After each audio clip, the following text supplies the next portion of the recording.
এবার কিয়েভে একাধিক শক্তিশালী বিস্ফোরণ দাবি রিপোর্টে। আরো বিস্তারিত জানিয়ে দিব। আবারও ইউক্রেনের উপর রাশিয়ার ব্যাপক হামলা, আতঙ্কে কিয়েভবাসী। বেলুচিস্তানে সন্ত্রাসী ও নিরাপত্তা বাহিনীর মধ্যে সংঘর্ষ, নিহত অন্তত ৭৩ জন। এদিকে ইসরায়েলে হিজবুল্লাহর আরবাইন অভিযান নিয়ে যা বললেন হাসান নাসরুল্লাহ। আরো জানিয়ে দিব। এবার ইসরায়েলে হামলা করায় হিজবুল্লাহর প্রশংসা করলো ইরান। এদিকে মধ্যপ্রাচ্যে উত্তেজনা বন্ধের আহ্বান হোয়াইট হাউসের। এবার যুক্তরাষ্ট্রের আসন্ন বিতর্কে অংশগ্রহণ নিয়ে ট্রাম্পের হুমকি। এবং সর্বশেষে জানিয়ে দিব। এদিকে ইউক্রেনে মারাত্মক রুশ হামলায় ইউরোপের কাছে সাহায্য চাইলেন জেলেনস্কি। শুনছিলেন সংবাদ শিরোনাম, এখন বিস্তারিত। তবে তার আগে অনুরোধ থাকবে এই ভিডিওতে একটি লাইক দিন এবং কমেন্টস করে জানিয়ে দিন আপনি কোন জেলা থেকে বা কোথায় থেকে আমাদের সাথে যুক্ত রয়েছেন, এবং সংবাদের সর্বশেষ গুরুত্বপূর্ণ আপডেট পেতে চ্যানেলটি সাবস্ক্রাইব করে আমাদের সঙ্গে থাকুন। এবার কিয়েভে একাধিক শক্তিশালী বিস্ফোরণ। ইউক্রেনের রাজধানী কিয়েভে আজ মঙ্গলবার ভোরে একাধিক শক্তিশালী বিস্ফোরণের শব্দ শুনতে পাওয়া গেছে।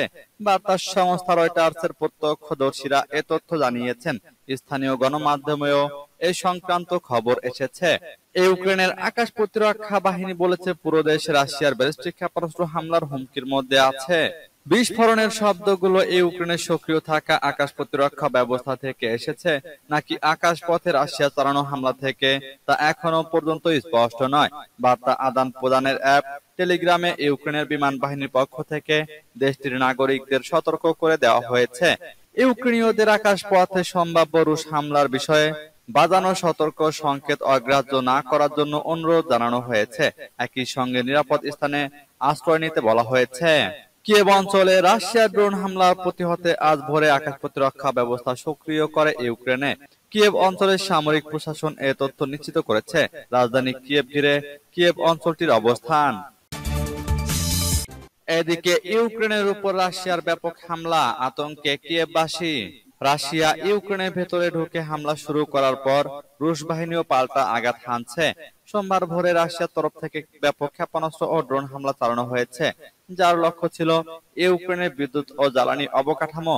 ইউক্রেনের প্রধানমন্ত্রী ডেনিস শামিহাল জানিয়েছেন, 15টি অঞ্চলে রাশিয়া বিভিন্ন ধরনের অস্ত্র ব্যবহার করে এই হামলা চালিয়েছে, যার মধ্যে রয়েছে ড্রোন, ক্রুজ ক্ষেপণাস্ত্র এবং সুপারসনিক ক্ষেপণাস্ত্র কিনজাল। ইউক্রেনের প্রেসিডেন্ট ভলোদিমির জেলেনস্কি এই হামলার ভয়াবহতা স্বীকার করেছেন।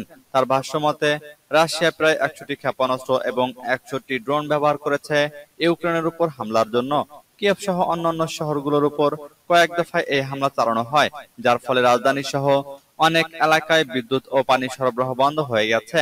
কিয়েভের বাসিন্দারা আতঙ্কিত হয়ে মেট্রো স্টেশনগুলোতে আশ্রয় নিয়েছেন। ইউক্রেন দাবি করেছে, তারা রাশিয়া 30টি ক্ষেপণাস্ত্র এবং ড্রোন ভূপাতিত করতে সক্ষম হয়েছে।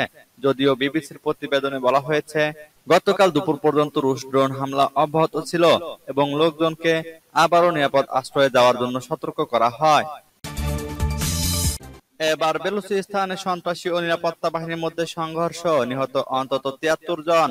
পাকিস্তানের বেলুচিস্তানের কয়েকটি জেলায় সন্ত্রাসী হামলায় 38 জন সাধারণ মানুষ নিহত হয়েছেন। সামরিক বাহিনীর পাল্টা অভিযানে মারা গেছে 21 জন সন্ত্রাসী এবং নিরাপত্তা বাহিনী ও আইন প্রয়োগকারী সংস্থার 14 সদস্য। আহত হয়েছে আরো অনেকে। রোববার দিবাগত রাত থেকে সোমবার ভোরের মধ্যে এসব হত্যাকাণ্ডের ঘটনা ঘটেছে। সোমবার বেলুচিস্তানের মুখ্যমন্ত্রী সরফরাজ বুগতি ও পাকিস্তান সেনাবাহিনীর আন্তঃবাহিনী জনসংযোগ পরিদপ্তর হতাহতের এসব তথ্য নিশ্চিত করেছে। খবর ডন নিউজের।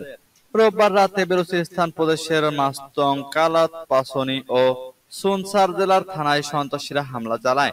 প্রদেশটির রাজধানী কোয়েটা সহ সিবি, পঞ্জগুর, মাস্তুং, তুরবত ও বেলাস শহরে সন্ত্রাসীরা বিস্ফোরণ ঘটায় এবং গ্রেনেড হামলা চালায়। প্রদেশের গোয়াদর জেলায় সুনসার থানায় হামলা চালিয়ে অস্ত্র লুট করে নেয় সন্ত্রাসীরা। মুসাখাইল জেলার সহকারী কমিশনার নজিব কাকার জানান, রোববার দিবাগত রাতে অস্ত্রধারীরা ররসম এলাকায় আন্তঃপ্রদেশ মহাসড়কে অনেকগুলো যাত্রীবাহী গাড়ি, ভ্যান, ট্রাক গাড়ি থামায়। এসব গাড়ি থেকে অস্ত্রধারীরা বেছে বেছে 23 জন পাঞ্জাবিকে হত্যা করে। মহাসড়কটি পাঞ্জাব ও বেলুচিস্তানকে যুক্ত করেছে।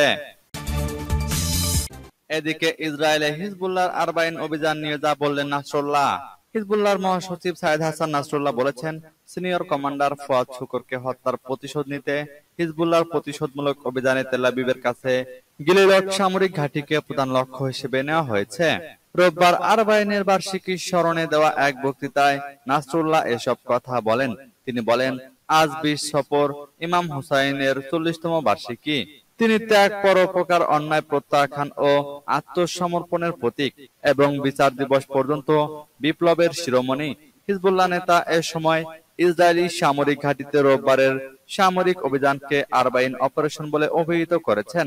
ইসরায়েল দক্ষিণ লেবাননের বিরুদ্ধে আগ্রাসনের সমস্ত রেড লাইন অতিক্রম করেছে উল্লেখ করে নাসরুল্লাহ বলেন, হিজবুল্লাহ তাদের আরবাইন অভিযানে দখলকৃত ভূমিতে কোনো বেসামরিক লোককে আঘাত করেনি। হিজবুল্লাহর মহাসচিব এ সময় ইহুদিবাদী সত্তার বিরুদ্ধে ফুয়াদ শুকুরের শাহাদাতের প্রতিশোধ নিতে বিলম্বের কারণ সম্পর্কে বলেছেন। হিজবুল্লাহ গাজা উপত্যকায় ইসরায়েলি গণহত্যামূলক আগ্রাসনের অবসানের জন্য গাজা যুদ্ধবিরতি আলোচনার সুযোগ দিতে চেয়েছিল। মূলত এ কারণেই প্রতিশোধ নিতে বিলম্ব হয়েছে। এবার ইসরায়েলে হামলা করায় হিজবুল্লাহর প্রশংসা করল ইরান। ইসরায়েলে বড় পরিসরে হামলা চালিয়েছে হিজবুল্লাহ। রোববার ইসরায়েলের অভ্যন্তরে বিপুল সংখ্যক ক্ষেপণাস্ত্র ছুড়েছে তারা। হিজবুল্লাহর এই হামলার প্রশংসা করেছে ইরান। তারা বলেছে, বর্তমান পরিস্থিতিতে ইসরায়েল এসব হামলা রুখে দেওয়ার সক্ষমতা হারিয়েছে। হিজবুল্লাহ নেতা হাসান নাসরুল্লাহ রোববার হামলার বিষয়টি নিশ্চিত করে বলেন, ইসরায়েলি সেনাবাহিনীর মূল গোয়েন্দা ঘাঁটি গিলড বেসকে লক্ষ্য করে বড় পরিসরে এই ড্রোন ও ক্ষেপণাস্ত্র হামলা চালানো হয়েছে। গাজায় ইসরায়েলি আগ্রাসন এবং তেহরানে হামাস নেতা ইসমাইল হানিয়ার হত্যাকাণ্ডকে কেন্দ্র করে ক্রমেই উত্তপ্ত হচ্ছে মধ্যপ্রাচ্যের পরিস্থিতি। এর মধ্যেই লেবাননের ইরানপন্থী সশস্ত্র গোষ্ঠী হিজবুল্লাহর সঙ্গেও যুদ্ধে জড়িয়ে পড়েছে ইসরায়েল। এদিকে মধ্যপ্রাচ্যে উত্তেজনা বন্ধের আহ্বান হোয়াইট হাউজের। মধ্যপ্রাচ্যে উত্তেজনা বন্ধের আহ্বান জানিয়েছেন হোয়াইট হাউজের নিরাপত্তা উপদেষ্টা জ্যাক সুলিভান। এছাড়াও মার্কিন যুক্তরাষ্ট্র ইসরায়েল হিজবুল্লাহ সংঘাত বন্ধে কাজ করছে। সোমবার এক প্রতিবেদনে দ্য ইকোনমিক টাইমস এ তথ্য জানায়। প্রতিবেদনে বলা হয়, স্থানীয় সময় রোববার কানাডার হ্যালিফ্যাক্স শহরে এক প্রেস ব্রিফিং এ তিনি এ কথা বলেন। সুলিভান জানান, গাজা ইসরায়েল যুদ্ধের মাঝেই সর্বাত্মক যুদ্ধের দ্বারপ্রান্তে হিজবুল্লাহ ও ইসরায়েল।